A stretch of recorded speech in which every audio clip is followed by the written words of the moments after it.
ल है साथीहरू, कारको ट्रायल सुरु हुँदैछ।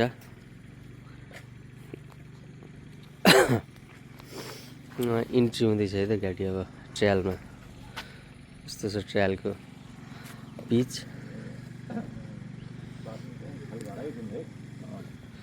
यहाँबाट हिँडिसकेपछि गाडी ठ्याक्क ह्यान्ड ब्रेक लागु हुन्छ अनि झार्ने अनि हिँड्ने। यसलाई चाहिँ अब जस्ट स्टार्ट भयो गाडी है त।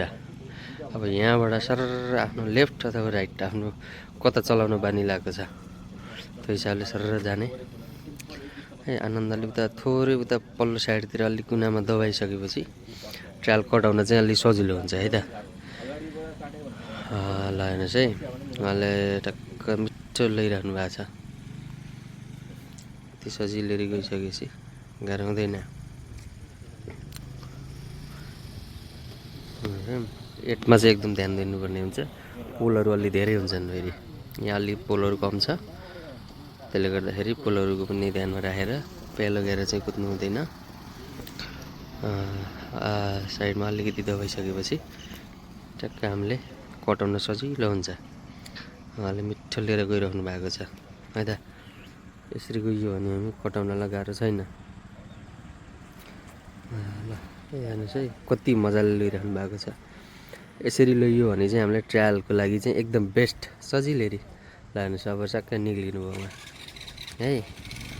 ल हेर्नुहोस् है, अब यहाँ लाइटहरू पनि हुन्छ, लाइटहरू पनि ख्याल गर्नुपर्ने हुन्छ। रेड बोलेको छ कि ग्रिन छ कि येल्लो छ। रेड छ भने चाहिँ रोक्ने, ग्रिन छ भने चाहिँ आफू सरासर जानु पाइयो। अब युटर्न आयो, युटर्नमा लानुहोस् है। उहाँले इन्डिकेटर दिएर आउनु भएको छ। यस्तै है, इन्डिकेटर दिएर अनि ठ्याक्क आउनुपर्ने हुन्छ। त्यहाँ ब्रेकरहरू ख्याल गर्नु पऱ्यो है त। ठ्याक्क इन्डिकेटर निभाउनु भयो नि, त्यो पनि ख्याल गर्नु पऱ्यो। एकदम आइसकेपछि इन्डिकेटर बालेर अरू ओरसम्म आउने पनि होइन है, ख्याल गर्नु पऱ्यो। अब यहाँ उकालो छ, उकालोमा ठ्याक्क बिचमा दुईवटा प्यालो गरेको बिचमा आएर रोक्ने। रोक्नुभयो, ह्यान्ड ब्रेक तानेर रोक्ने अनि एकदम मिठो तरिकाले ब्याक गाडीलाई ब्याक नगरिकन हेर्नुहोस् है, रेस अलि दिने अनि क्लच हल्का छोड्दै जाने। ल है, बेस्ट ल त कस्तो मिठो निकाल्नु भयो। थोरै अगाडि जाने, बस बिचमा रोक्ने। अब यहाँ स्टप गरिसकेपछि फेरि जाने। अब यलको कुरा आयो, मेन सबैलाई गाह्रो हुने चाहिँ यो हो है। अगाडि गइसकेपछि सट्ट ब्याक गर्ने। ठ्याक्क त्यहाँ पार्किङमा गयो यति अगाडि। अब चाहिँ गाडीलाई ब्याक गरेर लिएर आउने है। अब यहाँ ब्याक गर्ने बेलामा कति ब्याक गर्ने, कहाँनिरबाट कटेर उता एलमा लान सकिन्छ, यहाँ लिएर जानुपर्ने हुन्छ गाडीले। त्यो चाहिँ आफूले ख्याल गर्नुपर्छ। टाउको निकाल्ने बाहिर गर्न पाइँदैन। लुकिङ ग्लासमा चाहिँ मजाले हेर्न पाइन्छ फेरि है। लुकिङ ग्लासमा हेरेर मजाले ब्याक गर्न सक्यो। कहाँनिर आउँदा ठ्याक्क गरिन्छ। लानुहोस् है, छुनुभयो, यो चाहिँ गलत भयो है। यसो गरेपछि ट्रायलमा फालियो। अलिकति थोरै ब्याक गरेर अनि काट्नुपर्ने थियो। उहाँले चाहिँ पहिले ह्यान्डल पुरै काटिदिनु भयो। त्यो चाहिँ गरेपछि चाहिँ फेल हुनलाई एकदम ढुक्क फेल भइयो। त्यो छोइयो भने त फेल भइयो, छुनु भएन है। त्यही पनि ट्राई गर्दै हुनुहुन्छ। एउटा डेमो चाहिँ म हजुरहरूलाई दिन गइरहेको छु है।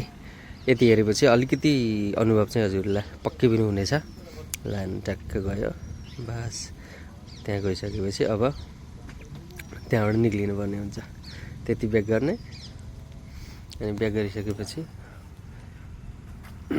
अब सरर अगाडि जाने अनि अगाडि गइसकेपछि गाडीलाई निकाल्ने।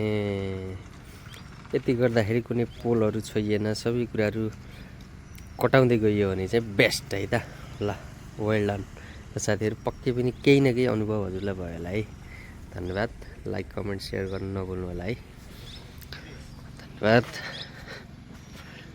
यो चाहिँ हाम्रो कपिलवस्तुमा रहेको फिल्डको मैले हजुरलाई देखाउँदैछु है त। Okay guys.